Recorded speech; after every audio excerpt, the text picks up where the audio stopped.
Aujourd'hui, j'aimerais ça qu'on voit ensemble quelque chose de super important. C'est vraiment super important parce qu'on est sur un champ de bataille contre des êtres qu'on ne voit pas. Parce que nos adversaires sont spirituels et invisibles, mais pas parce qu'on ne les voit pas, attention, pas parce qu'on ne les voit pas, qu'ils n'existent pas. Je parle de Satan, des anges déchus, des démons, de tous les êtres impurs. Toi et moi, on est carrément sur un champ de bataille et il y a des choses hyper importantes à savoir.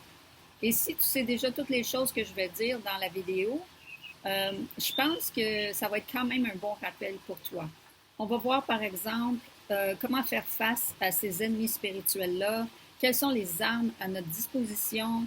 On va voir aussi à quoi ça peut ressembler être attaqué par un démon et quelles sont leurs stratégies. Super. Je pense que ce serait bon de commencer par voir qui sont nos ennemis exactement. Oui, on peut les nommer, Satan, les anges déchus, les démons, mais je pense qu'il faut en savoir plus.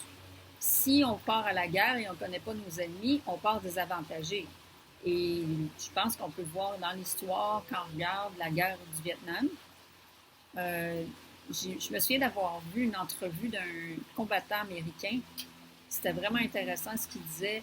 Il disait qu'à un certain moment donné, il ne savait plus c'était qui leur ennemi. Et effectivement, ça a super mal été pour eux parce que l'ennemi était parmi les civils et parfois même les civils se changeaient en ennemis parce que les soldats avaient brûlé leur village et tout ça. Mais nous, on peut savoir qui sont nos ennemis parce que Dieu nous l'a dit clairement. Je trouve ça triste parce que des chrétiens qui ne savent pas qu'ils ont des ennemis spirituels, et c'est pour ça que je veux faire une vidéo pour aider le maximum de chrétiens possible parce que oui, on a la victoire en Jésus.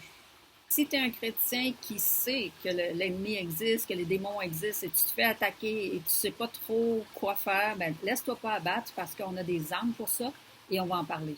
Quand on est un chrétien né de nouveau de l'esprit, on est en paix avec Dieu et on est en conflit avec Satan.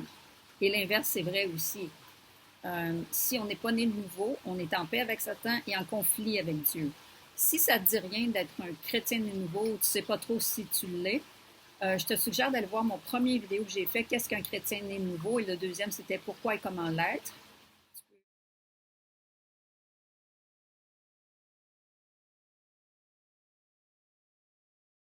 Satan est le prince de ce monde pour l'instant. Et je tiens vraiment à mettre l'accent sur pour l'instant. Parce que oui, présentement, on s'en rend compte assez facilement, je pense, que c'est l'agenda de Satan qui est à l'œuvre parce que à cause de la violence qu'on voit, à cause de toute l'absurdité qu'on voit aussi dans les nouvelles et partout autour de nous, on voit que tout est, est bizarre et violent et que c'est un agenda démoniaque.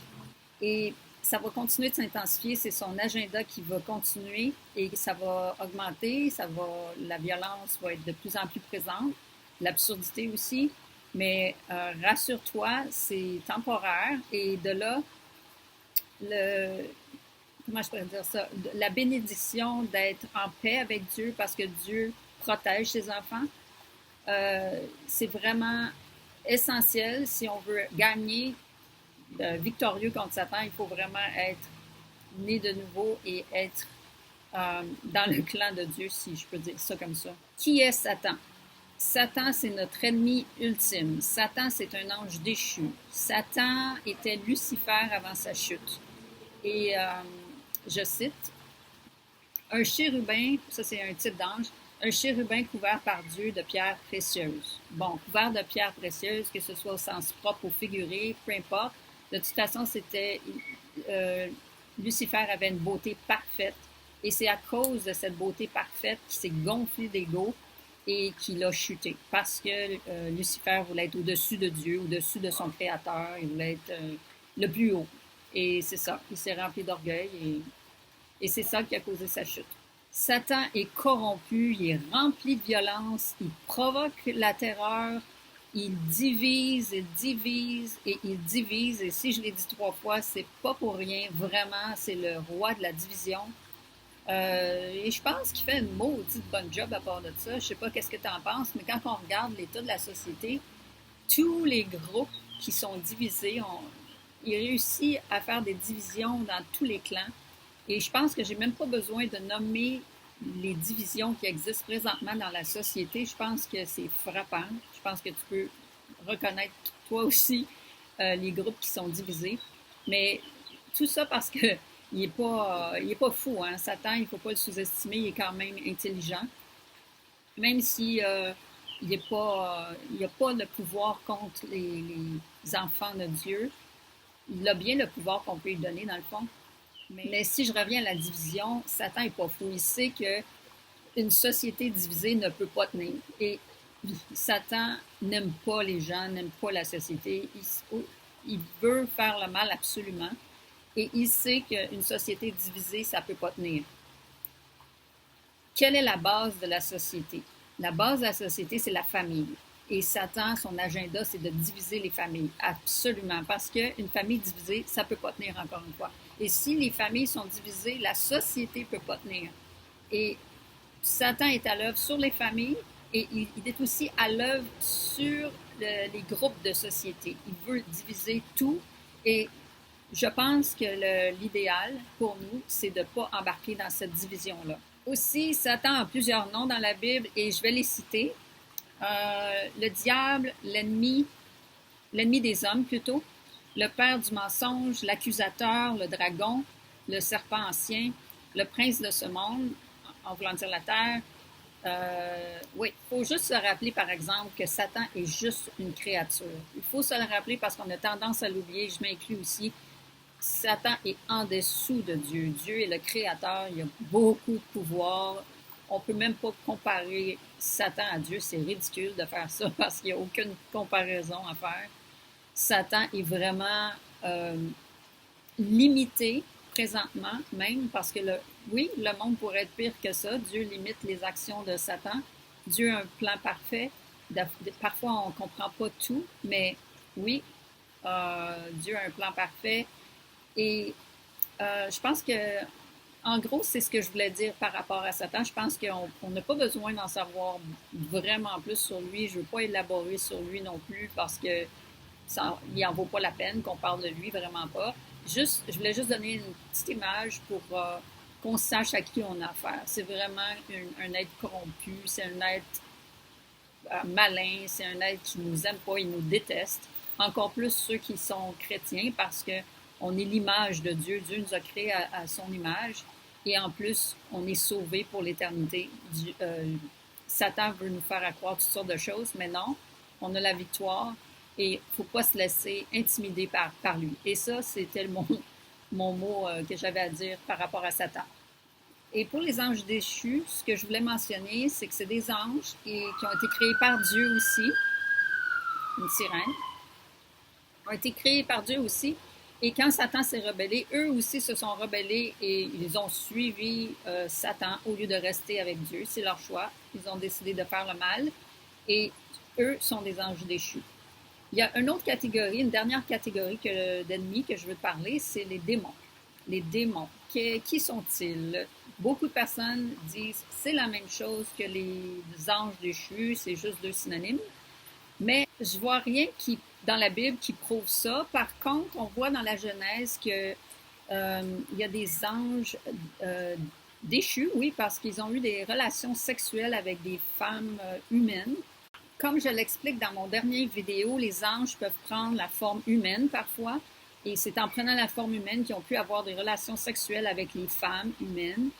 Et de ces relations sexuelles-là sont nés des géants, et c'est eux qu'on appelait les héros de l'Antiquité. Quand ces géants-là sont morts, étant donné qu'ils n'étaient pas humains ni anges, leur âme restait sur la terre à errer. Et pour moi, c'est ça qui est logique pour moi parce que les démons cherchent toujours à s'incarner, à habiter un corps. On voit dans Matthieu et Luc, quand Jésus chasse les démons veulent absolument posséder d'autres corps. Ils disent à Jésus, si tu nous chasses, chasse-nous dans les porcs qui sont là. Et là, Jésus les a chassés dans le troupeau de porcs. Et ironie, les porcs se sont mis à courir fous et sont tombés en bas de la falaise et les porcs sont morts. Donc, c'est ça. Les démons cherchent toujours à posséder un corps. Et pour moi, c'est impossible, de ce que je comprends dans la Bible, c'est impossible qu'un démon puisse habiter un chrétien né de nouveau. Parce que, pourquoi? Mais parce qu'un chrétien né de nouveau a l'Esprit Saint en lui. La lumière ne peut pas cohabiter avec la noirceur. Dieu ne peut pas cohabiter avec un démon qui est le mal.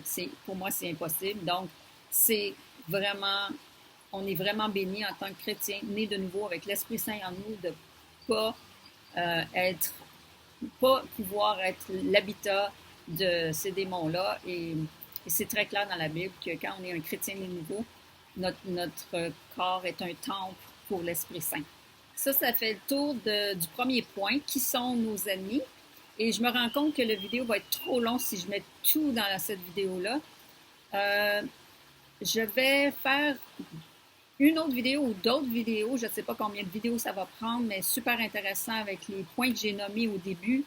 Et je vais poursuivre dans la prochaine vidéo avec comment faire face aux démons, comment utiliser nos armes, quelles sont nos armes et tout ça.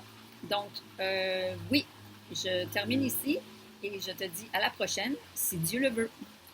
À la fin du vidéo, n'oublie pas, s'il te plaît, de me mettre un pouce en l'air si tu as appris quelque chose ou si tu as apprécié la vidéo. Ça m'encourage, mais aussi, ça aide la vidéo à monter, à être vue. Je ne sais pas comment ça marche, mais il paraîtrait qu'il y a un algorithme qui fait que ça peut faciliter la vidéo à être vue. Et comme je veux aider le maximum de chrétiens possible, s'il te plaît, ça prend 2 secondes pour le petit pouce. Et si tu veux, tu peux t'abonner à ma chaîne aussi. Merci.